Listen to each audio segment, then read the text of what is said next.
What's up, guys? It's the Dynasty of the Mountaintops back again this week. Last week in May, happy Memorial Day to everybody, by the way. And happy Memorial Day to you, my co-host, Jeremy. How are you tonight? Thank you for the well wishes. Same to you. I'm doing well, man. Everyone's starting to report to camp, OTAs and stuff. So we're getting some football content. We're seeing what dudes did on the off season. I think I saw Jalen Hurts. He looked massive. So he looks like he put on some muscle this off season. We're going to start seeing a little bit more and more of that. So yeah, football season's coming in hot. Love it. What's he going to be able to squat 700 pounds now instead of 6? What's going on there? Jeez. The guns. He has some defined muscle in the arms. There you go. Yeah. So he definitely was lifting in this offseason. Looking forward to seeing more players come out like that. So today we're going to talk a little bit about news. There's not much going on. I know you have some breaking stuff that we'll get to in just a second. Then we're going to talk about some ranks. Quarterback ranks are first. Then we'll cut after the quarterback ranks, and we'll go to the player profile. This week it's going to be Bhayshul Tuten from the Jacksonville Jaguars, running back there. And then we're going to finish up with the tight end ranks. And then that's it. We'll wrap up. So like I said before, you had some big brand new news, less than 2 hours in when we're recording here. So if you want to break that on here, go for it. Yeah, unfortunate news. It's another NFL player kind of throwing their life away. We have breaking news in Rappaport, a rap sheet, that Josh Jacobs has voluntarily turned himself in to the Brown County deputies. Josh Jacobs, starting running back of the Green Bay Packers. He's being brought in on 5 charges, 3 of them headlining of domestic abuse, one of them including strangulation. It doesn't necessarily sound like this is going to be a good fallout here. It doesn't sound like it's something that might fall under the rug. I think this is going to gain momentum here. So Josh Jacobs shares. Those Josh Jacobs fans might be shaking in your boots at this point here. This all went down the 23rd of May. Was when the call came in, and he reported himself in, and on today, and he is presently booked in the Brown County Jail. Wow, so this is super recent developments here, from May 23rd. Wow, I don't even know how to transition this from a fantasy outlook. Obviously, we hope everything's okay. Immediately, if I got to wear the fantasy hat, which is why our listeners tune in to hear, we can go on a tangent about domestic charges and everything against these football players. Right. It happens a lot, but putting my fantasy hat on immediately here, I'm interested to see what happens to this running back room. They have Marshawn Lloyd, who cannot stay healthy. Going up this flight of stairs, he gets hurt. I don't know how they're going to have that backfield accordingly. They don't have. Go ahead. I'm sorry. No, by all means, go ahead. I was going to say, is this a spot where someone like a Najee Harris falls? Is this a spot where possibly James Conner, who's probably going to get cut from Arizona, falls? Depending on what's going to happen with Josh Jacobs. Those are the kind of names that are the only ones I can think of right now, right? Yeah, great call. Yeah, because pulling up their depth chart, it's not very.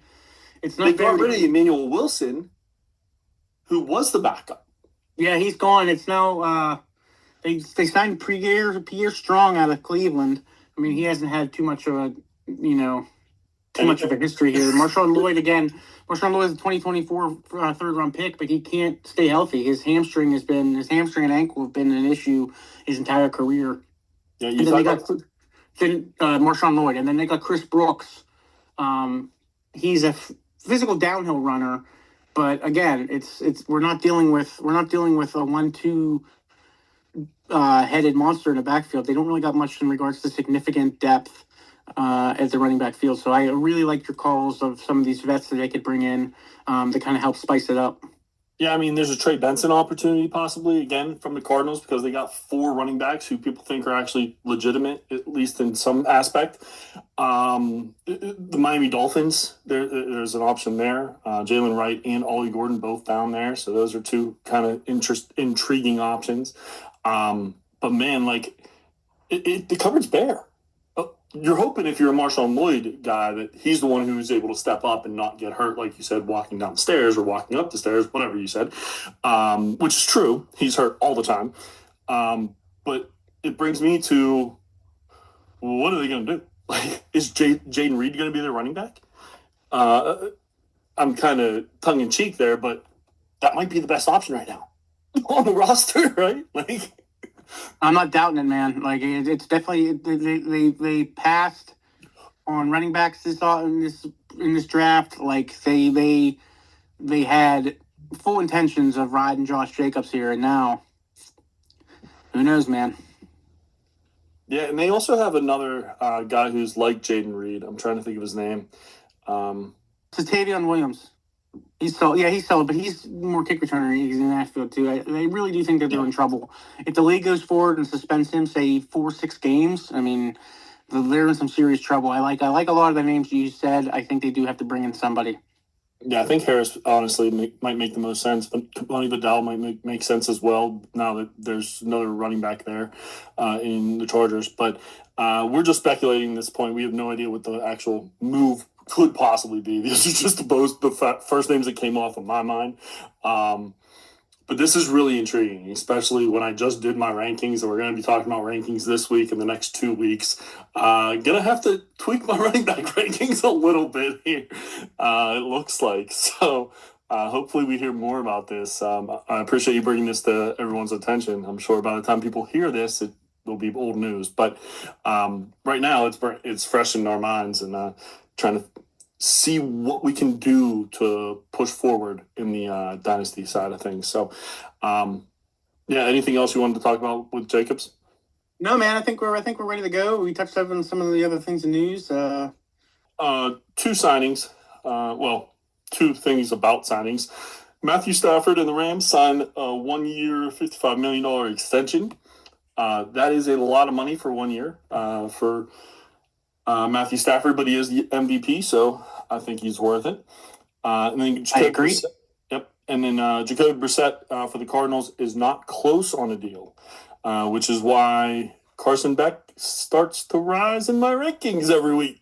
I love the call, man. Those who drafted him, those who had the drafts already and drafted him, you're sitting pretty here. You could potentially be sitting on the week 1 starter, because I can't see this Jacoby Brissett working in his favor. Especially if Carson Beck continues to play the way he is in OTAs. I know he's turning some heads, and he's looking pretty decent. Building a rapport already with some players because Brissett's not there. Yeah, and Brissett had a great second half of the year. Don't get me wrong.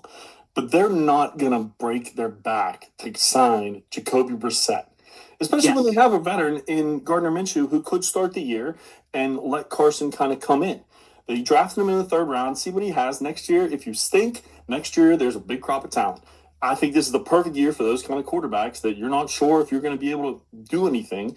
See what they got, right? I think that's going to happen anyway. But now, with Jacoby Brissett fighting for money, which to each his own, definitely fight for your money if you can, especially off the season that he had. But just the name's not going to turn heads, right? Like Jacoby Brissett, he's a good quarterback. It's just you typically a backup. He's trying to get real money, and I don't know if that's going to ever happen. But yeah, I would be looking into Gardner Minshew. I would be definitely looking into Carson Beck if you haven't had your draft yet. I would buy him or get him a little bit earlier than even people are talking about now. So he's slowly moving up my board on the rookies for sure. Matthew Stafford, I'll let you talk about him for a second because I know he's one of your favorite players. Yeah, he's probably one of my favorite quarterbacks in the league. He always has been. He's a humble dude that can throw the ball, and he's a gunslinger. He's been consistently decent each and every year. He's a Super Bowl champion. In my opinion, first ballot Hall of Famer. So $55 million is nothing, especially when you have a game plan. It sounds as if that McVay does with drafting Ty Simpson, having Stafford here for another year or so. I think this is now actually 2 years. I think he had a year left on his deal, and this is an extension. So now this is a 2-year commitment to Matthew Stafford. So wheels up. I'm a big fan of Matthew Stafford. Our listeners know that, and I'm happy for him.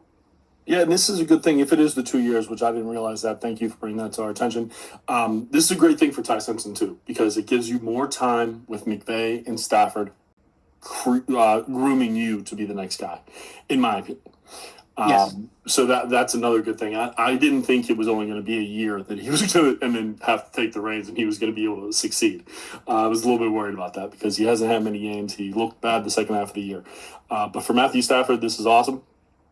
They are one of the perennial favorites every single year for the Super Bowl, it seems like right now, the last few years. So I think they're the number one favorite right now for the Super Bowl odds, I believe. They might be 1 or 2, something like that.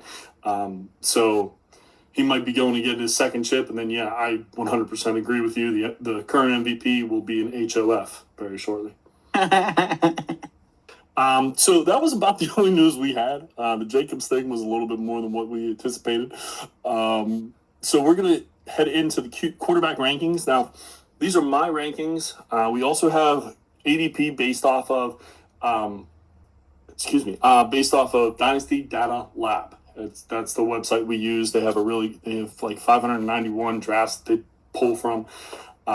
So it gives you a pretty good consensus ADP. And when I'm doing these rankings, the way I look at it is this is based off of a starter draft. I feel like you can rank your players or the players 3 different ways: starter draft, trading, and then you can have your in-season rankings where it's kind of like a redraft, if that makes sense. So Yes. So we're basing this off of like a starter draft. If I was to start a league, this is who I would want the most. And then you're just going to critique me and probably disagree with me on a bunch of stuff, just like ADP does. So we're going to go ahead and get started here. We're going to go through the first 10 and the second 10 and so on and so forth. I think there's 40 some, but we're going to see how many we get to. So the first 10, just like everybody else, I have Josh Allen, quarterback 1 and overall 1. Drake May's my number 2 overall and quarterback 2. Jayden Daniels is quarterback 3, 7 overall. Justin Herbert, quarterback 4, 10 overall. Jalen Hurts, quarterback 5, 13 overall. Joe Burrow, quarterback 6, 16 overall. Jackson Dart, QB 7, 19 overall.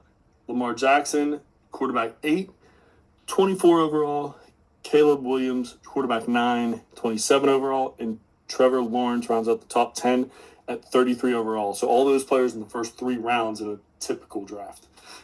Usually I base that off of 12 teams. So your thoughts? I don't necessarily disagree with the top 10. I disagree with the order some. I think I'm a little biased, but I think Joe Burrow needs to be a little bit higher. Jalen Daniels needs to put a little bit more effort in regards to a full, complete season. I think he is a fantastic talent, but we're looking at about 18, 19 games total of skill set. I want to see a little bit more of Jalen, and I want to see exactly how he comes back post-injury. But I do like your top 10. Like I said, I would move around a few players here and there. Like, again, for Joe Burrow, I would move him up a tad. Lamar Jackson, I would move up just a slight bit, only because of that ability that he has. And I don't want to be too much of a spoiler here, but your 10th, I would remove for the 11th, and vice versa.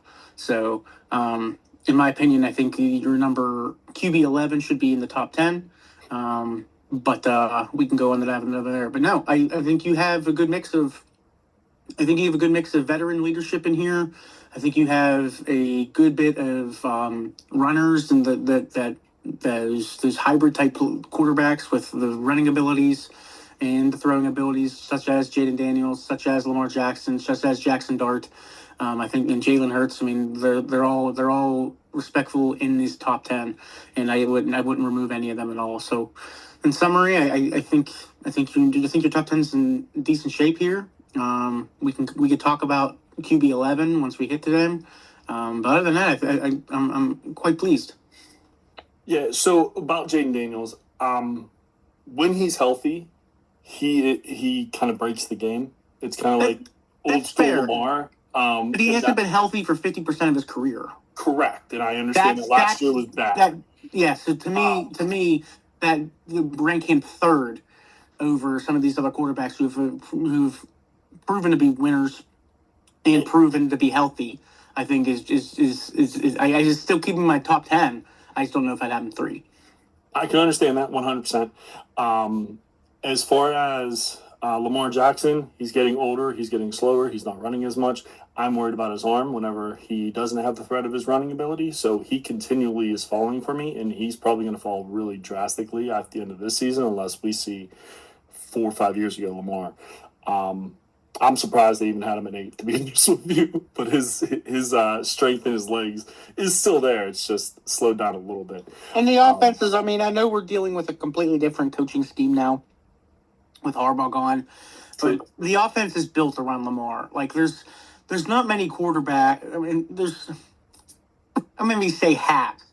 Half the quarterbacks in this league, the offense is literally built around their skill set. Mm-hmm. And Lamar is one of them. So we'll see what happens with the new coaching system here. And like you said, with the little bit of a downturn, a little spiraling down by Lamar. But we'll see where it goes.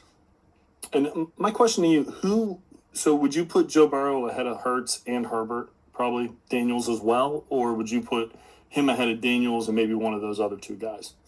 What were your thoughts? Because my ranking overall is kind of right with ADP. It's just I have more quarterbacks in the top 15.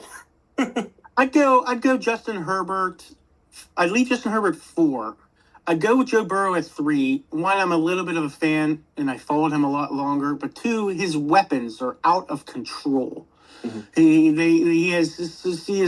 He has tight end help. He has wide receiver 1, wide receiver 2, wide receiver 3. He has running backs that can catch out of the backfield. So, I like his weapons a lot. I'd move Daniels down slightly. I would move Daniels. Let's say I'd go Joe Burrow 3, Justin Herbert 4, Jalen Hurts 5, Jayden Daniels 6. So let's just rotate Burrow and Daniels, and I'd be okay with that. I think Hurts. Yeah, I think Hurts belongs to be ahead of Daniels just because of the sample size that we've had, and he's a Super Bowl champion. So I'd go Daniels to 6, Burrow to 3, but then leave that top 6 alone. Top 7 you eliminate alone too, because I mean Jackson Dart being in 7th.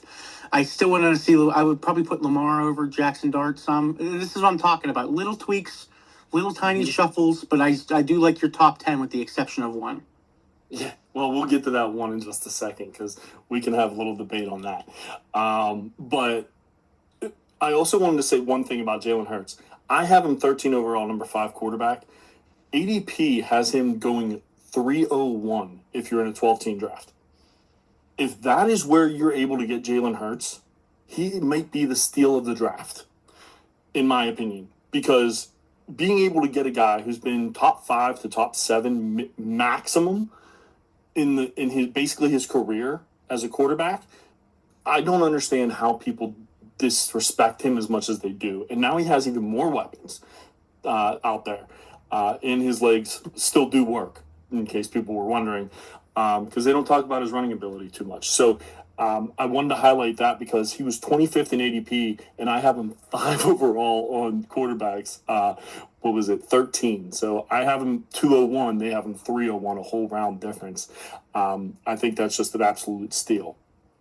So number 11, who you think should be in the top 10, Patrick Mahomes. And if this was real life, I would agree with you. 34 overall. Bo Nix, quarterback 12, 39th overall. Brock Purdy, 13, 41 overall. Dak Prescott, 44 overall. Fernando Mendoza, the rookie, quarterback 15, 55 overall. Kyler Murray, quarterback 16, 57 overall. Jordan Love, quarterback 17, 61 overall. Baker Mayfield, quarterback 18, 66 overall. Tyler Shuck, quarterback 19, 75 overall. And we round out the top 20 with Jared Goff, quarterback 20, 79 overall. Let's start with Patrick Mahomes. I believe he needs to be in the top 10. I don't care about his lack of scrambling ability. I don't care about his injury. The ACL injuries nowadays are second nature. I mean, the Achilles are today's ACLs. The ACL injury is nothing that has been career threatening like it has been in the past. So I am wheels up on Patrick Mahomes for week 1, in my opinion. I think he'll be fine in being able to play. He's an elite cornerstone of the quarterback. Like in dynasty formats, in real life, in mainstream media, you say the name Patrick Mahomes, he's this generation's Tom Brady. Like to not have him in the top 10, I think is he has a decent arm. He has brilliant offensive scheme mind. He has a historically high floor. He's a plug and play starter, and I think he's arguably in real life the best quarterback in the league. And the fact that he's not in a top 10, I think, is a little bit of a tragedy. I can understand that. I went with Trevor Lawrence at number 10. How far would you move Mahomes up? Let me ask you that first. Would it just be 10 versus 11, or further up like Caleb Williams, Lamar Jackson? I'd put him at 7. I'd move Jackson, Dart, Lamar, Caleb, and Trevor all down. Interesting. Okay. So in the last 5 years, I think Patrick Mahomes has, or I'll say what I do know. In the last 2.5 years, prior to his injury, Patrick Mahomes has not been a great quarterback, fantasy-wise. Phenomenal quarterback outside of that. I'll 100% own he's probably the second best quarterback, in my opinion, the second best quarterback in the NFL, to Josh Allen. And you can split hairs between the two. I understand. Fantasy-wise, though, he doesn't move the needle for me. He has some pass catchers, but is Rasheed Rice going to be on the field? Is Xavier Worthy ever going to actually show up? Kenneth Walker playing out of the backfield, yeah, maybe this year, but he never has really had that before in a legitimate running back. So I think they're going to be running the ball more because they have a legitimate running back now. I think they're going to be playing a lot of closer, lower scoring games because of the weapons that he has. And his biggest weapon, Travis Kelce, is on his last leg. Let's be honest. I love Travis Kelce as a human being and as a player.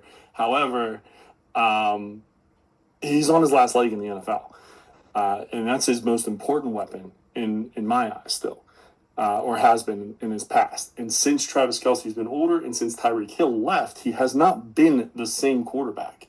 The only reason he was in the top 5, I think, before he got injured was because of his legs. And he's 30 years old. Those legs are going to go. Just like Josh Allen, eventually those legs are going to go. And Lamar Jackson's seeing it right now, from what a lot of people are speculating. Lamar Jackson has definitely been hit a lot more. And I think Patrick Mahomes is the security blanket of Andy Reid. Is even if his rushing numbers dip or his wide receivers are in transition, if you will, Andy Reid's scheme ensures Mahomes to remain a high-end QB1, in my opinion. I do hear what you're saying, and I would probably go a little bit more south from the rankings of Patrick Mahomes in a redraft. But this is dynasty. I cannot think of a more secure quarterback in any position, or I cannot think of a more secure player in any position than Patrick Mahomes at the quarterback role. I just think he is the highest baseline in regards to security for the job, and he is just that.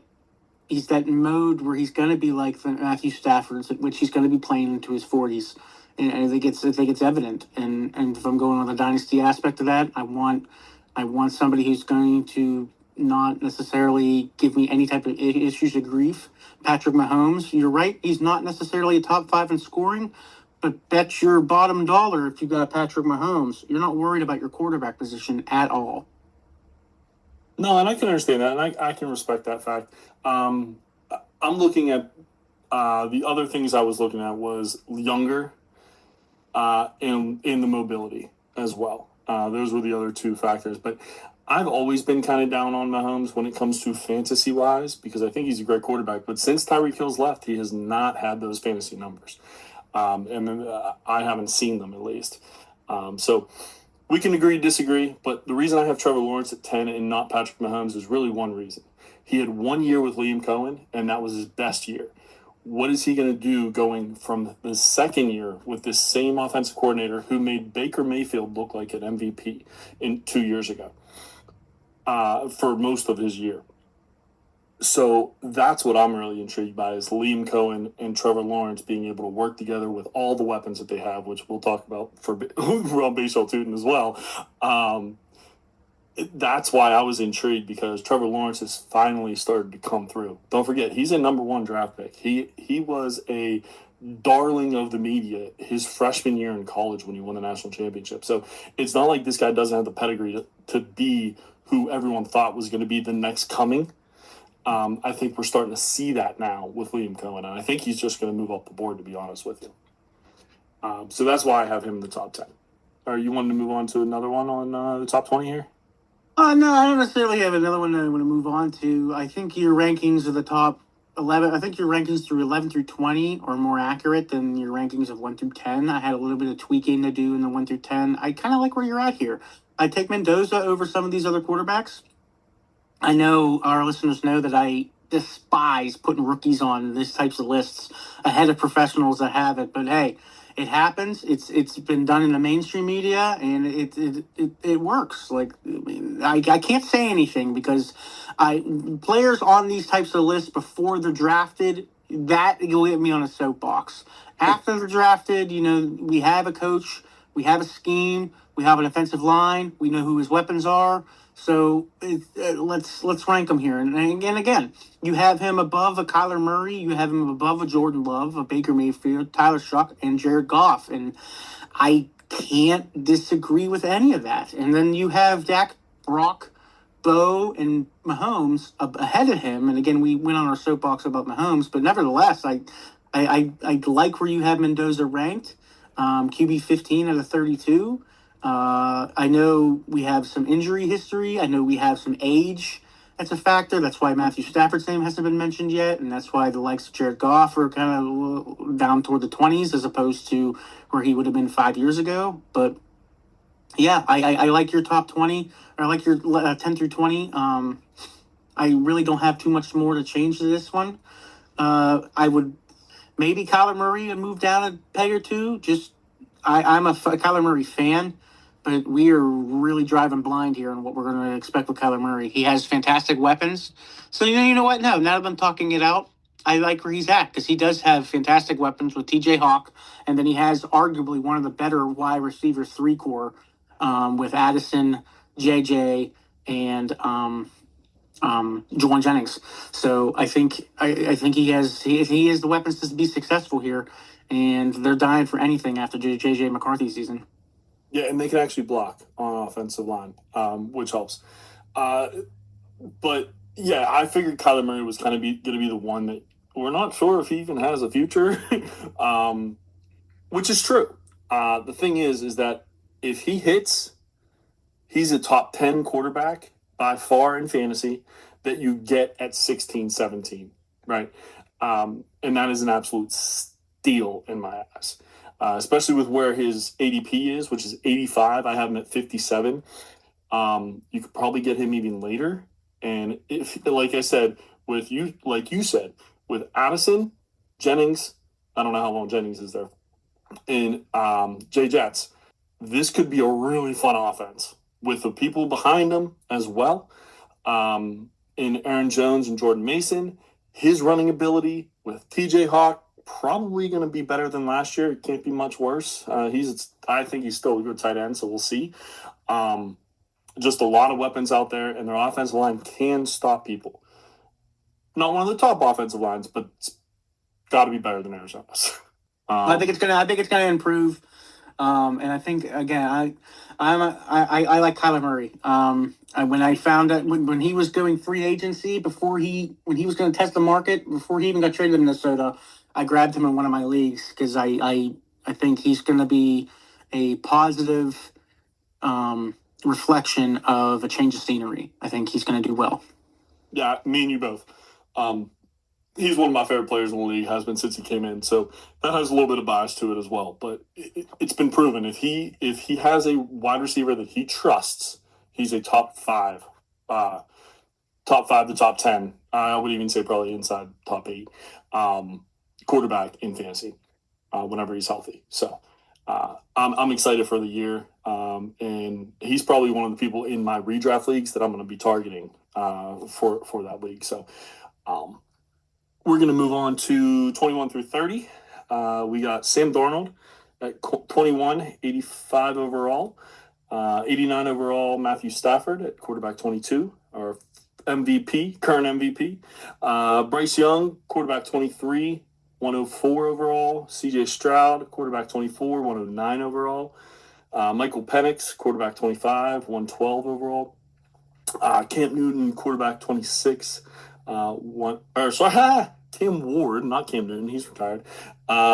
Quarterback 26, 119 overall. Daniel Jones, 27, 122 overall. Ty Simpson, the rookie, quarterback 28, 129 overall.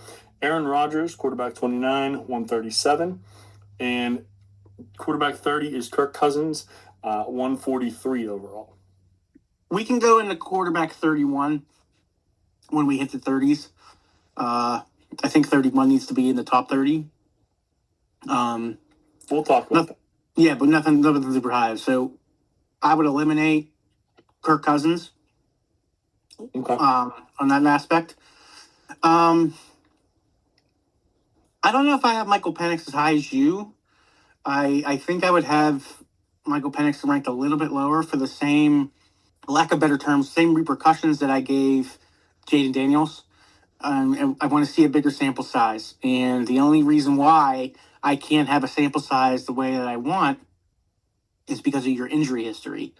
Now, obviously, I'm cheating a little bit, and we're bleeding into his college days, but the dude has a bionic knee, basically, at this point. So I'm curious to see exactly how he recovers with this. And now there's this competition. And let's air quote that, there's competition in that quarterback room. So yeah, I think Penix is a little high for my standards. I would be comfortable moving him down below the Cam Wards and even the Daniel Jones.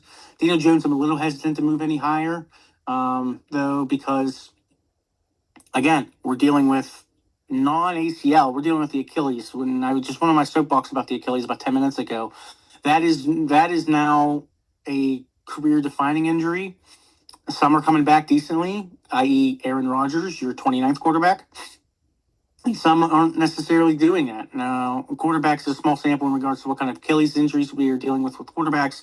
When we're dealing with running backs, there's completely different skill sets to the Achilles injury is a lot different. But again, we have some question marks with Daniel Jones, so I'm comfortable with where he's at. I like where Sam Darnold and Matthew Stafford is. I like your top. I like how your 20s top off with Sam Darnold, Matthew Stafford, Bryce Young, CJ Stroud. I do like that, but I would move Cam Ward ahead of Michael Penix. And that would probably be it. And now talking it out loud, I don't want to move Daniel Jones up too much higher. So I would flip-flop QB 25 and 26 to get Cam Ward up ahead of Michael Penix. I've seen more of Cam Ward than Michael Penix. I think that everyone has, and Ward has something potentially be special. Well, we disagree on that last phrase you just said. I do not see special in Cam Ward. I didn't see it really in Miami, to be honest. I did see it in Penix in Washington. And I don't think too as much of it. I mean, it's more than what he had to go against, right? Kirk Cousins, yes, emphasis on the air whatever. quotes when I say competition. Yes. But if Michael Penix is healthy coming into training camp, that's an if. But if he's healthy coming into training camp, I don't really think it's much of a battle, unless he looks terrible. With what Tua did last year, I just think with the weapons that the Atlanta Falcons potentially have when they're healthy, Drake London, Kyle Pitts, the two guys behind them and with the running backs, the B-Robs, as we like to call them, I guess. Now, Bijan and Brian Robinson each, who I like Brian Robinson a lot. I couldn't believe that he's not a starter in the league somewhere. I actually made Penix fall further than what I wanted to because of the injury, because of him not being on the field as much. And without the injury last year, I had him probably in the top 20, 22. So I did drop him a little bit from this year, just because of the injury history and his injury history. I think Illinois. Is it Illinois, Indiana? Indiana. But when he was at Washington, he was healthy for 2 years. He was healthy the first, year and a half that he was in the NFL. So We'll see what happens there. I could die on that sword, honestly, but I love Michael Penix coming out. I thought he was one of the best quarterbacks in his draft coming out, so better than a couple other people. So that's why I had him. We're not going to get to the next 30. We're about timed out. So you were talking about Malik Willis is my number 31 quarterback, and you would move him up. The reason I am not is because he's in a lose situation. He had, 6 games with the Packers, and everyone now thinks that he can play football. When no one thought he could play football coming out of college, or very few, I would say, in the NFL, thought that he could play football, great football coming out of college. He lost the starting job to a guy that I'm not a fan of, in the mayonnaise guy, who I can't even think of his name right now. Wow, really? Will Levis. Will Levis, that's it. Yeah, thank you. I just don't think there's a possibility for him to be good. Yeah, he can run, but there's a lot of other quarterbacks who can run as well. But there's no one to really pass to except for these rookies, hopefully, and Devon Achane's there, but he's probably going to be quadruple teamed at this point. I'm worried about him. And I just don't see much of a future in drafting Malik Willis. I know I said kind of the same thing about Kyler Murray, but Kyler Murray's been proven in the past. And if he does hit, it's going to work because he already has the weapons there. Malik Willis has no weapons and has never really hit, except for maybe 1 or 2 weeks he was in the top 10, I think, last year. And that's all he's done. So you talk about you want to have people prove it to you. I can't move him above almost anybody on this list, even Ty Simpson, just because of the pedigree that he had, or the 1-2 punch in the coach and the quarterback that he's going to learn from. That's why I have him higher. I know a lot of people like Malik Willis. I have him 154 overall. ADP has him 95 overall. I think it puts him in the top 20, I believe. I just can't put him there because I have never seen anything from it. Like I said, maybe a couple weeks with Green Bay, but that's about it. You need more than that, for me, at least. Your thoughts? Sorry. No, I'm kind of torn on this because, again, we're not splitting hairs here. For all the reasons of which you said of negative on Malik Willis, I am in agreement with. That's why he doesn't crack my top 25. But I am taking Malik Willis, who signed a lucrative, for terms of his standards, 3-year deal with a team that's on a rebuild with all rookie wide receivers that he can immediately begin to build a rapport with and everything else, over an Aaron Rodgers who has made it evidently clear that he has done at the end of the season and who has not as much gas left in the tank. And so I'm taking Malik Willis over Aaron Rodgers. I'm taking Malik Willis over Ty Simpson. I think I would put him right behind Daniel Jones. I think that's where I'm at. I would put him at maybe QB 28, where you have Ty Simpson, because again, you're indicating a lack. You're basing it off pure pedigree in regards to Ty Simpson and the coaching staff he's going to have. But he is hoping on a significant injury to Matthew Stafford, which nobody wants that, and a 2-year window now that we're going to have to wait just to even see him play consistent ball. Malik Willis is already going to be 2 years into a contract, building a rapport with the wide receiving core. And he has Greg Dulcich down there, who's been proven to have hands as a tight end. I think Malik Willis is a little bit more of an opportunity. I think he has a little bit more of a value assessment that needs to be done on yours. And I think he just needs to be and again, I'm not saying that he should be top 15. I'm putting him at 28. Yeah, no, and I can understand the mentality there. I think that Rodgers, Cousins, and Willis have 1 year. If Willis proves it in that year, then Miami doesn't have to go for a quarterback next year in this supposed to be great quarterback class. And that's what I'm basing myself on, my situation on. They drafted 3 young wide receivers. They have Achane, who's only this will be his 4th year in the league, so he's getting a little bit older, but still a great back. This offense, I believe, unless Willis blows people out of the water, they're drafting a quarterback next year. That's why I have him in the 1 year, one and done kind of frame of mind there. And in 1 year, I cannot, in good conscience, put Malik Willis ahead of Aaron Rodgers or Kirk Cousins if they're only playing 1 year.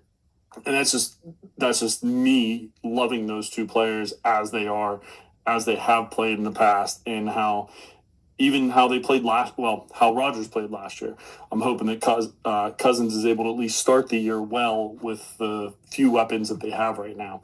But we'll see about that. I could understand putting Willis at 30 and behind Cousins, but I can't put him ahead of Rodgers with the weapons that Rodgers has coming in this year, and they're both probably only having 1 year. In my mind, this is a one and done for both of them. So that's why I have them so low.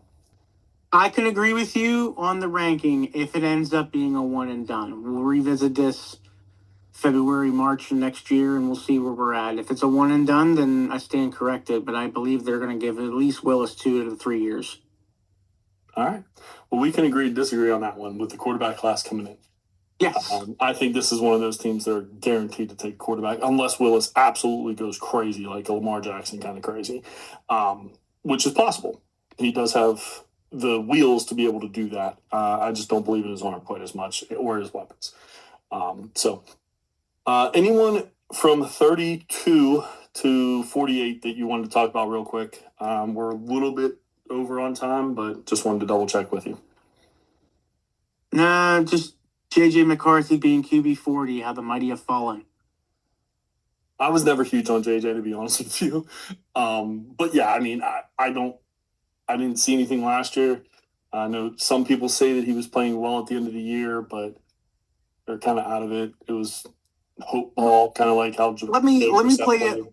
Not to interrupt you, but for the sake of time, let me play a question with you, and then we can move on to our boy Tuten.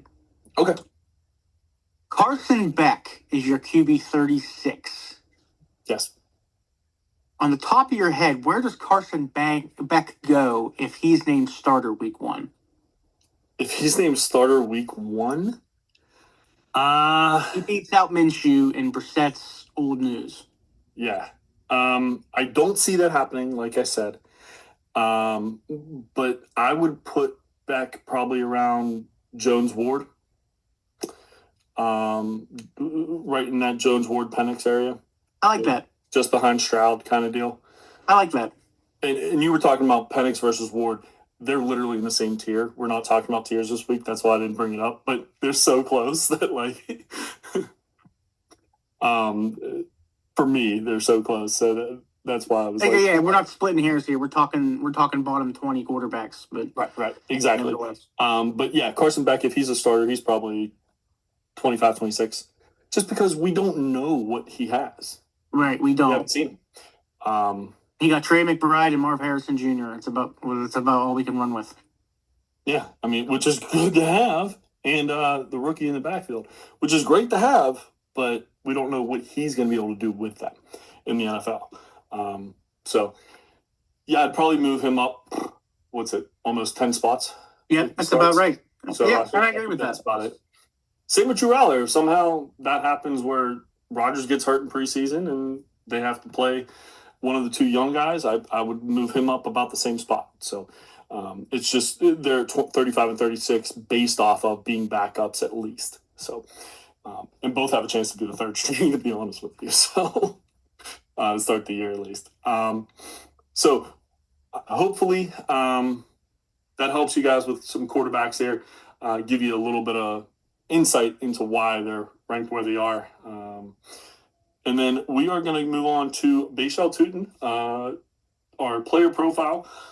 His measurables, 5'9", 209 pounds, 23 years old, 2025 fourth round pick, 104 overall from Virginia Tech. His first year, which is his whole career, he was the backup to Travis Etienne, or Etienne. It was Etienne last year, so I can say it that way. Etienne signed with the Saints this past offseason, which brought him to being the number one from what everyone believes. His rushing last year, 83 carries, 307 yards, 5 touchdowns. Receiving, 10 of 14, 79 yards, and 2 touchdowns. I don't know if I haven't figured out if that's because he doesn't or he's not a very good pass catcher, or because Etienne is a good pass catcher. Whether his receiving numbers were low. But wanted to get your take on his outlook, and then I'll finish it up here.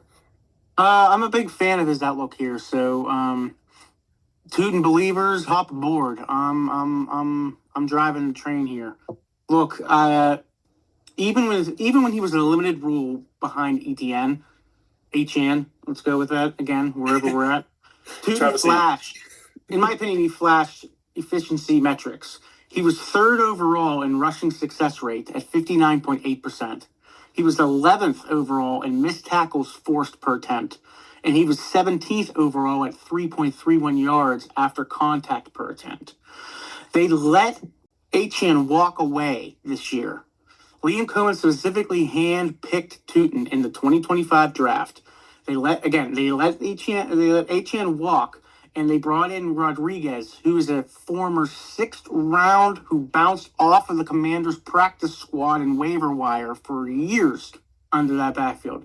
They brought him on a modest 2-year contract, and to give him kind of a depth piece they have it here. But I'm telling you, Tuten, it's wheels up for Tuten. I don't have the backfield as much of a threat as Rodriguez as I see here. He's a complimentary depth piece, and Tuten's the lead back, in my opinion. So all those metrics you said are impressive. My question is that because he was healthy and came in spurts, or is he going to be able to handle a backfield? Now, I do remember Bhayshul Tuten jumping up on my radar because his combine numbers were insane. The Mike Washington that we saw this past combine, that was Bhayshul Tuten last year. So don't get me wrong. I know he's got the wheels. I know he has all that. But my worry is he durable as a full-time workload? I don't know if that's the case. They also have, I think Chris Rodriguez is a little bit better than I think you were saying, because he did take the job away from Bill last year for the Commanders until he got hurt, or I forget what happened, but for quite a while last year. And he was annoying when you had Ja'Cory Krosky-Merritt. Trust me, I know. So when they brought Chris Rodriguez down here, and I know he can be a first, second down runner through between the tackles. That's kind of what I thought he was going to be. And then you have LaQuint Allen as a pure pass catcher out of the backfield as well. And I know LaQuint Allen being number 3 running back, people don't really want to talk too much about that. But the receiving numbers for Chris Rodriguez are not good, and the receiving numbers for Bhayshul Tuten are atrocious. 10 of 14 in a whole year. Now, again, I don't know if that's because HN is such a good pass catcher, or Travis E is such a good pass catcher or not, because he shows glimpses of it all the time, or if Bhayshul Tuten just can't catch the ball out of the backfield, or they don't want him to.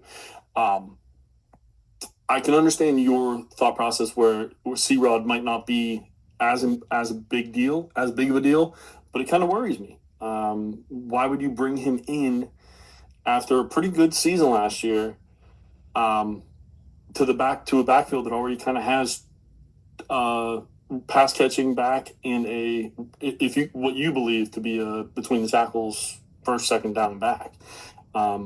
That's just what worries me. And then I think about it also. The wide receiver room is absolutely packed. It's so packed that the number 2 overall pick last year, I believe, is now a cornerback more than a wide receiver, when we thought he was going to be a wide receiver, because they have all those weapons wide receiver wise. And then they drafted, I think, 2 or 3 more tight ends this past or in the draft. And they have Brenton Strange.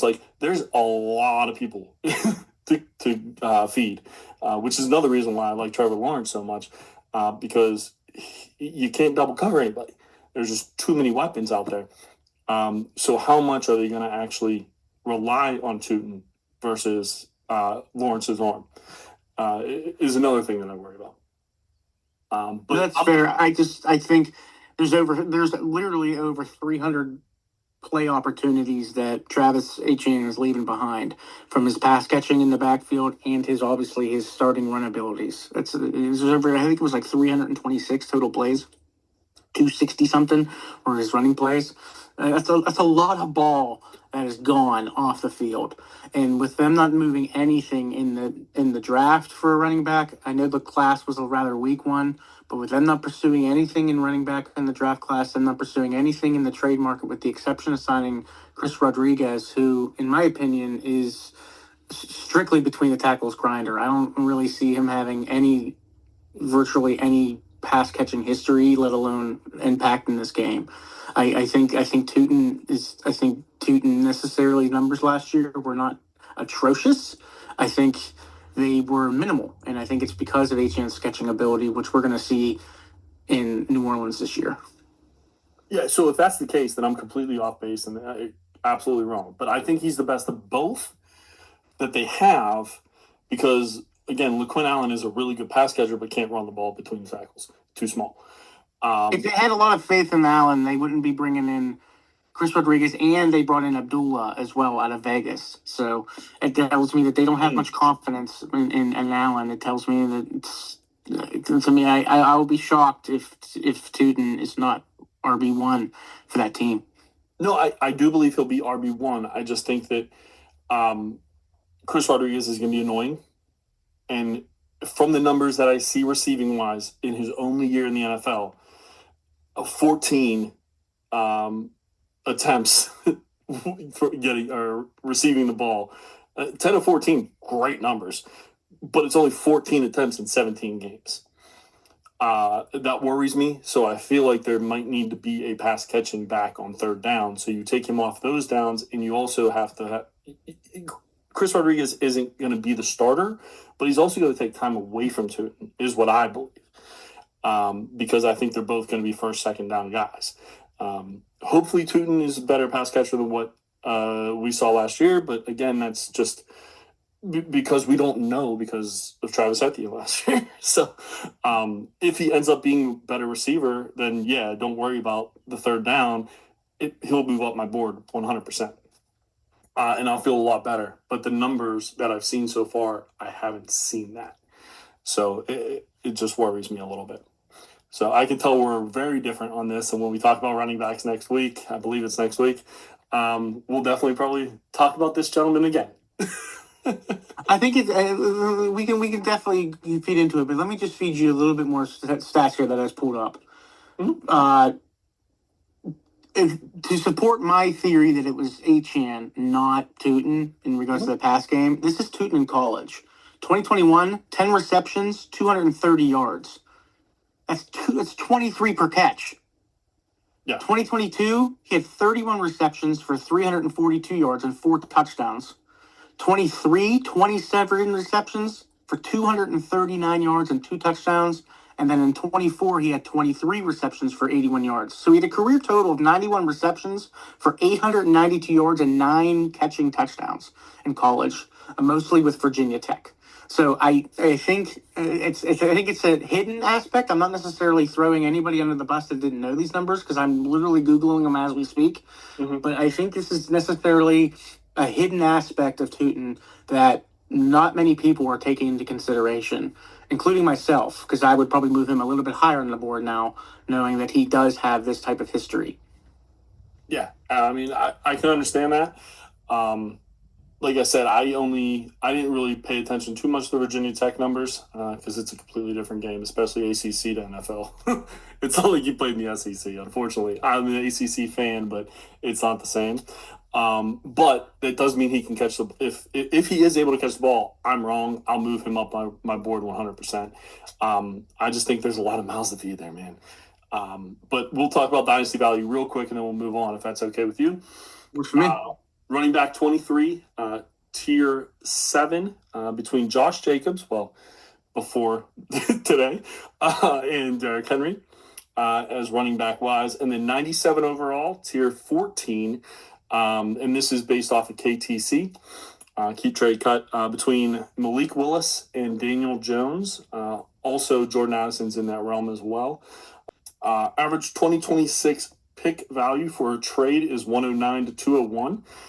So if you haven't had your rookie draft yet and are looking to purchase Tuten, that's around what it will cost, is a late first to 201.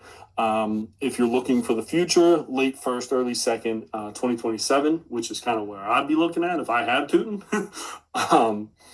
If you're trying to acquire him, it would probably take about a late first, early second next year. So just a little bit of more information that we found to be able to give you a little bit more of a dynasty outlook by the numbers, a little bit more there. Do you agree with these numbers, Jeremy, or do you think it's a little too low, too high? No, I agree with these. I like the comparison to Jordan Addison in regards to the 97th overall, tier 14. I like that Jordan Addison type level right now, especially because, again, we are dealing with a smaller sample size due to Achan's dominant last year. So I like him next to Addison. And I absolutely think it's spot on the draft pick wise. The 109, the 201, especially in this class, seeing how some of these drafts that have been a part of already fall. I think as a Tuten owner, if I got a 1-9, I'd be okay with that. And I think as a Tuten buyer, if someone's asking for that 107, 109, 110, I'm all in. Yeah, I think the average pick for this year, I would agree with. I'd be okay giving a late first for Yes. Tuten, and I'm not that high on him, but I'm not high Yes, on this class either. let's make sure it's this year. Yes. Yeah, but the future 2027 late first, if I have Tuten, give me a 2027 first. I'm in. You can have them. I'll wait the year with everybody who's coming out next year. I just think I would probably be looking more towards trading if I'm trying to get Tuten for 2027. Probably a late second would get it done. Or mid-second, I'm sorry, would probably get it done for me. How good the class in 2027 could be. So, but yeah, I mean, right along those lines, like I said, Malik Willis, Derrick Henry, Josh Jacobs. Yeah, let's asterisk this part of the pod here for future reference. Right. All right, so we're going to move on. I think we talked about Tuten quite a bit, so I think we can move on from there. Any last words you wanted to say about him? I know you're much higher on than I am right now, but it could change in the season, like I said. No, that's fine. No, I just keep in mind his college numbers, and be patient with him, be patient with the opportunity that he's been given. Perfect. All right, so we're going to move on to the tight ends. We spent a little bit more time, so we're going to try to go over these a little bit faster. But tight ends aren't as big of a debate topic as quarterbacks are, so we should be able to go through these pretty quick. So first off, I have Trey McBride, tight end 1, 12 overall. Brock Bowers, tight end 2, 15 overall. Colson Loveland, tight end 3, 25 overall. Tyler Warren, tight end 4, 35 overall. Tucker Kraft, tight end 5, 45 overall. I didn't realize I was doing them by fives, apparently. Kyle Pitts, tight end 6, 50 overall. Sam Laporta, tight end 7, 52 overall. Kenyon Sadiq, tight end 8, 67 overall. Harold Fannin, tight end 9, 71 overall. And Isaiah Likely rounds out the top 10, 80 overall. Okay, so I went ahead and I was looking this over a little bit just for the sake of time, so I can answer this question a lot less winded and a lot more quicker. I'm moving Kyle Pitts up 1 and Tucker Kraft down 1. Just coming off of injury and seeing Kyle Pitts come off one of his best years. I know we're splitting hairs, but when it comes to being top 5 versus top 6, I think Kyle Pitts deserves a top 5 spot. And I think I would switch out Kenyon Sadiq. He's as high as I am on Sadiq, but our listeners last week know I'm just as high on Isaiah Likely.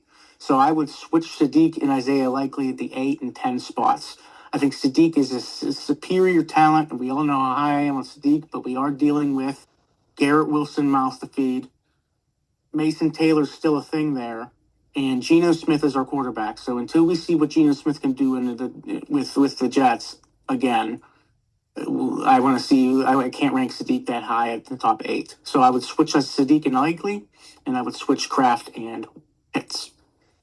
Okay, I can understand the Kraft and Pitts. I have no problem with that. They're 5 spots overall apart. They're virtually the same to me.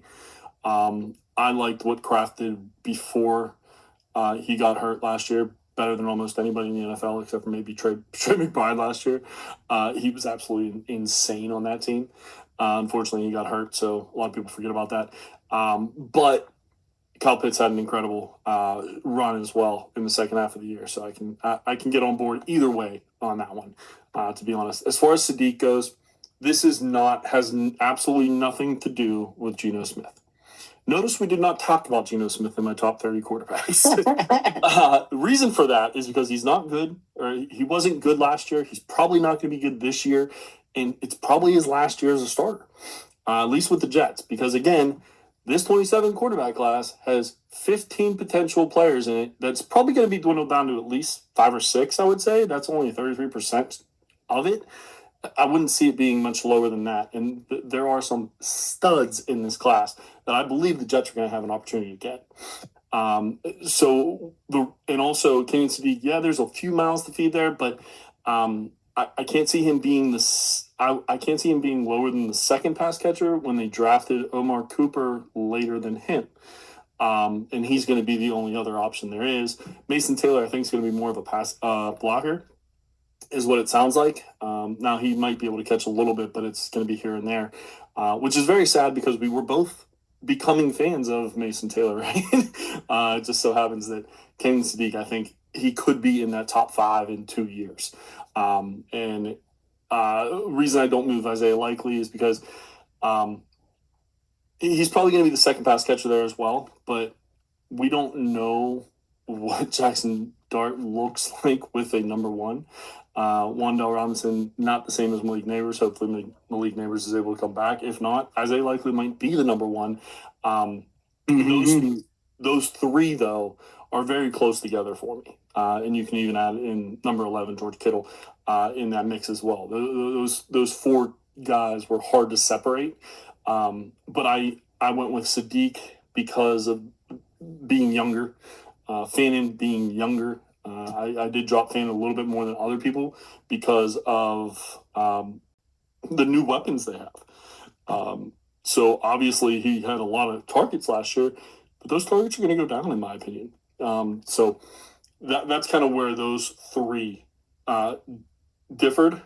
Zay Likely, he's a little bit older, so I put him a little bit lower. That's really all it was between the 3 of them. I'll be honest with you. I can get behind moving him in front of Fannin, possibly even Sadiq, depending on how you feel there. So Fair enough. Moving on, we have 11, as I said, George Kittle, 81 overall. Dalton Kincaid, tight end 12, 92 overall. Dallas Goedert, 13, 97 overall. Rondé Gadsden, tight end 14, 105 overall.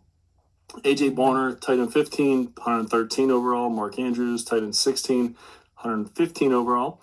Travis Kelce, right behind him, tight end 17, 116 overall.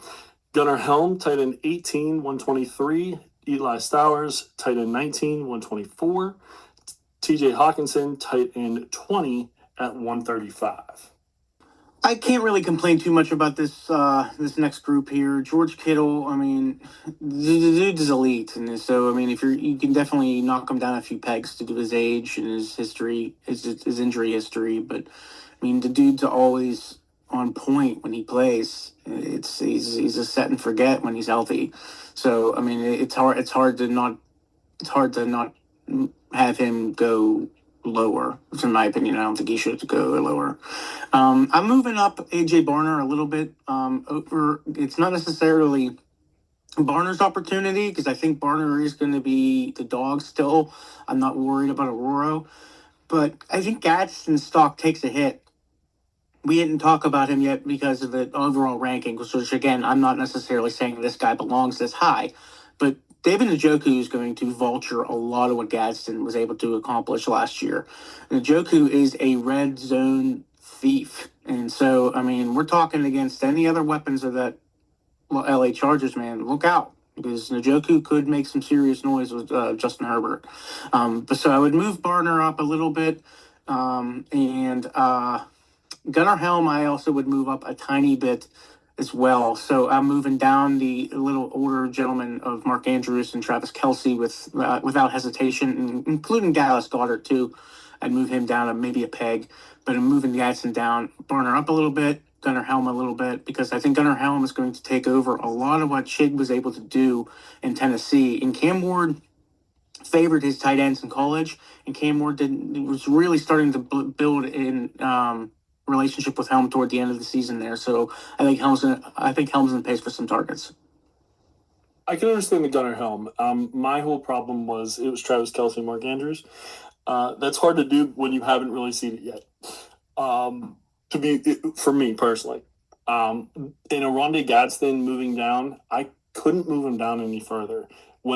Before David Njoku was on this roster, I had him with Kyle Pitts and Sam Laporta. So that is a drastic drop that I already had. I couldn't put him behind anybody else, if that makes sense. That was like a 7-8 spot drop that I already had to do. So I can understand downgrading.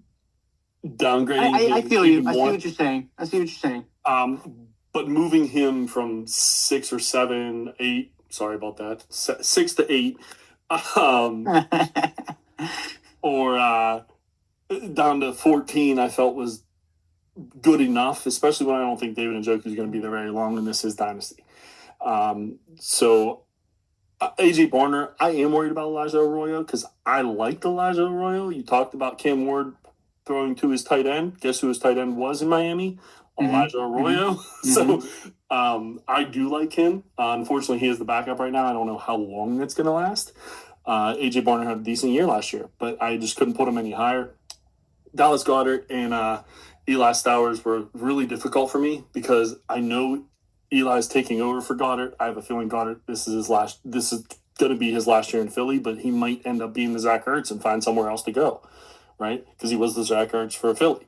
So I couldn't drop him any further, even though if I knew where he was going to be, he'd probably be in the top 10 because he just scores, right?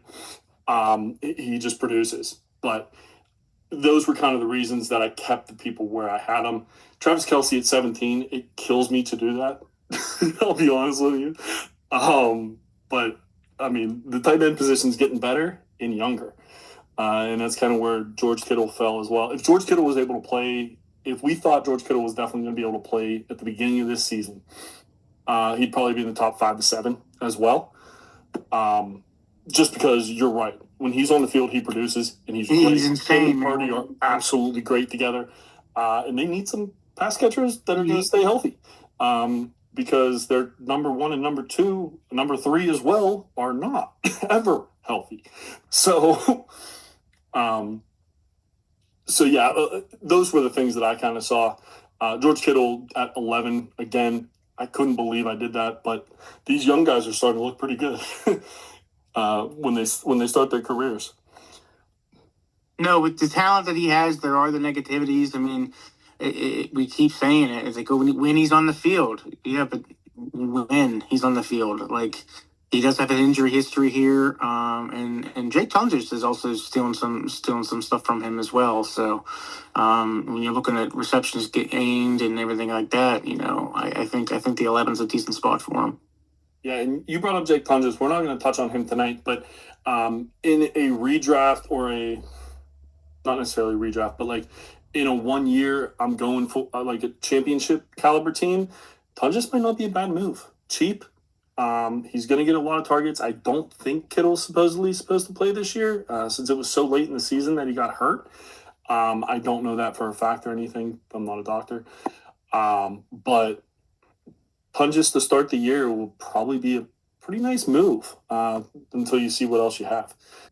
Yeah, I think I got him in like 3 of my leagues, 3 out of 5. I think I got him just because I know he played well when Kittle was out, and I don't expect Kittle to be back week 1. And who knows?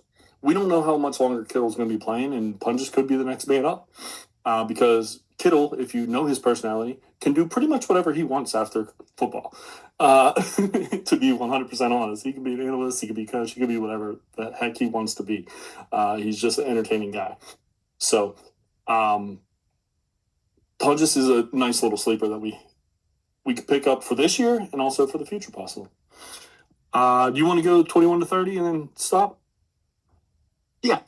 All right, so Pat Fryermuth at tight end 21, 139 overall. Jake Ferguson, 22, 142 overall. Cade Otton, tight end 23, 161. Brenton Strange, tight end 24, 164. Chiga Okonkwo, tight end 25, 166. David Njoku, tight end 26, 177. Jawan Johnson, tight end 27, 182. Terrence Ferguson, tight end 28, 184. And then Jatavion Sanders, tight end 29, 189. And Elijah Arroyo, tight end 30, 193. So we're getting into the 200s already, and we're only at the top 30. So you can see the difference between the quarterbacks and the tight ends, obviously. Again, we're splitting hairs, but I think Strange needs to be bumped up above Cade Otton. I think I need to move Chig above Cade Otton as well. Cade Otton is a fine pass catcher. I own him in the league, but I mean, he is going to be a small fish in a big pond. I know they lost Mike Evans, but they have a lot of pass catchers, young pass catchers that Baker knows how to target and will target frequently. Brendan Strange is a solid catching option in Jacksonville. When I think of Jacksonville pass catchers, I do think of Strange. I don't think of Otton when it comes to Tampa Bay. There's just too many mouths. But I do believe Chig is going to do some decent numbers this year with Jaden Daniels as well. I think I like his spot being here. So yeah, I wouldn't change too much about this. Maybe Cade Otton a few spots down. But other than that, I like the way your top 30 rounds. Yeah, I can understand that. And the funny thing is they were 161, 164, and 166. So sure, we can switch them. I'm okay with that. Like, it's a 5-spot difference for three. Correct. Yeah, like I said. I mean, it's so close that I get what you're saying. And I can respect that 100%. If one of those pass catchers goes down for Tampa Bay, Cade Otton becomes important. And that's kind of how his career's been. When Godwin or Evans were hurt, he came in and was produced. But when they were healthy, he was absolutely nothing. He was a joke. You couldn't play him. So at tight end 23, that's what I'm kind of banking on. Being the third or fourth pass catcher at that point for your team. Brenton Strange and Chiga Okonkwo is a good one. He probably should be moved up a little bit. I've never really been a fan of his, so it was hard for me to move him in Tennessee. But now that he's in Washington, probably going to be the number 2 pass catcher, at least to start until the rookie Antonio Williams, we figure that out. So yeah, that's possible that you can move Chiga Okonkwo up even further than that, to be honest with you. But Brenton Strange, I've already said this, there's so many mouths to feed in that offense. That's why I like T-Loss so much this year, is because he's just going to be able to kind of throw it to whoever, whatever area he wants to. And there's going to be someone there, is what it seems like to me. But yeah, I can understand moving those 3 around is absolutely fine. Makes sense to me. So, anybody else you wanted to highlight? Not necessarily. No, I think, like I said, I like the way your top 30 rounds out. Honorable mention, Dalton Schultz. You have him on here as tight end 32. Honorable mention. I want to shout him out. And I also want to shout out Jake Tunges. You have him at 35, who we talked about earlier. And then tight end 34, Oscar Delp. I think he's going to come out. I think he's a sneaky one to come out of the rookie class. Oscar Delp. So let's see what he does in New Orleans. Yeah, so Oscar Delp, the reason I thought you were going to question why I had Jawan Johnson so low, he's the reason I have Jawan Johnson so low. I totally agree. Outdone in New Orleans. Now, he might go somewhere else and produce it, just like we were talking about Dallas Goedert. But I think Oscar Delp's the future tight end of the New Orleans Saints. He's just a backup right now, so you can't move him up super high, right? So until we see it, he's going to be in that 35 area range. Jake Tunges probably, like I said, he's the one guy on this entire list that you probably move up redraft-wise, because we do not know if George Kittle's going to play this year. I haven't heard – I don't know if you've heard anything. I haven't heard anything. George Kittle is optimistic that he will be back before November, but every timeline has put him back by Thanksgiving. So consensus has him back around Thanksgiving. George Kittle asked George Kittle, he has him coming back a month earlier. So we'll see where it's at. But if he rushes the injury, if he rushes coming back from the torn Achilles, he's gonna redo it. He's gonna do some serious damage. And again, we're dealing with the Achilles in a different position here that we're not used to seeing. We got it in an age and an already banged up injury history with George Kittle, not including what he's already recently faced with the Achilles. True. Jake Tunges is a sneaky way to get yourself 2-3 easy and early wins at the beginning of the season. Yeah, the only problem with that is whenever George Kittle's on his way. The only problem with that is when George Kittle's on his way back is going to be right around your playoff stretch, stretching to get into the playoffs or in the playoffs for that matter, and then you can't use your tight end. So that kind of stinks. But if you use Jake Tunges as, especially in tight end premium leagues, if you use Jake Tunges as like a last spot flex, that's a smart move, I think, if you have another tight end already. Or if you have George Kittle, unbelievable move for you because you win there. And the last person I want to highlight, and this is just because, call me biased, I don't really care. I say it every week, but Pat Freiermuth, his ADP is 222. Don't know what number that is. It's low. I'm pretty sure outside the top 30. He is going to be the number one tight end in Pittsburgh. And they now have more weapons so that he, I believe, is going to be able to own the middle of the field with Jeremy Bernard. I'm surprised how low he is in ADP. I have him at 139, almost 100 spots ahead. Now, granted, I'm a Steelers fan, and maybe that's called bias. I don't know. I thought 21 was low enough. But getting Pat Freiermuth even around 200, I think would be an amazing steal for starter drafts. That's a good call out, man. Because you could probably get him super cheap because everyone's going to plug him into the precious calculators and they're going to see that he's worthless. But Aaron Rodgers likes his tight ends in the red zone, and you're looking for red zone tutties. I mean, and if you put a tight end in and you can get me a red zone tutty a game, you're gold to me, baby. I can't ask you for anything more. Give me 6 receptions for a touchdown and 50 yards, and I'm very happy. Yeah, not only that, I mean, Aaron Rodgers doesn't want to get hit anymore, so he's going to be throwing the ball quicker. Yeah. And the safety blanket for that is usually the tight end. Now, it didn't happen a whole lot last year, but Darnell Washington did, and we don't know what's going on with him, so we'll see. No, you bring up a good point. They've definitely improved their wide receiving room drastically from last year. Adding Michael Pittman and Jeremy Bernard, I mean, and DK Metcalf there, like the wide receiving room is definitely going to require that defense to spread out more, opening up that middle of the field.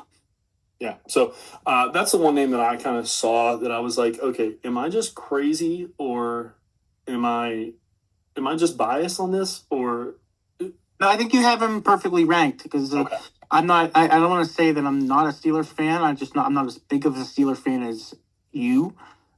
So yeah. I can look at this with a little bit of a step back. And no, I think you have him perfectly ranked. And it's sneaky. You bring up he has sneaky tendencies. Yeah, absolutely. So that's the one guy low outside the top 20, I guess, 21, that I would want to probably highlight a little bit more. You can get him so late. I can't believe it. But anyway, anything else you wanted to talk about before we head out? No, sir. I think we nailed both of these positions. You and I seem to be in a little bit I seem to be in a little bit more in agreement with you than ADP. Just a few different hair splits that we've done throughout both of those positions. But other than that, well done on the rankings, and I'm looking forward to next week. Thank you, sir. Of course, you're closer with me because I'm right? There you go. Just kidding. But next week, we are going to talk about running back ranks. Kind of do the same thing with this, only all running backs next week because there are quite a few that you have to know. And then player profile will be DJ Moore, the new Buffalo Bill. Kind of curious to hear what your thoughts are on DJ Moore for sure. And I have some fun ones as well, especially with in my opinion, the best player in football as his quarterback. So with that, we're going to get out of here unless there's anything else you wanted to say. No, I think we put a bow on this, and no, No, listeners, reach out. We like the fan mail, and the emails, and in the tweets and the social media and all that. So please hit us up. Absolutely. Speaking of social media, this has been Dynasty for the Mountaintops. Check us out on Podbean, YouTube, and Apple. Also, the socials at Dynasty MT Tops, Blue Sky, and X. Also, like you were saying, email us, dynastymttops@gmail.com for any comments, show ideas. What do you think? Are my rankings insane? Is Jeremy's takes insane? Who knows? We want to hear from you guys. So let us know. But again, for Jeremy, this is Nikki. And this has been Dynasty on the Mountaintops. Have a great week. We'll see you next week with the running backs. Thanks a lot. Have a good night.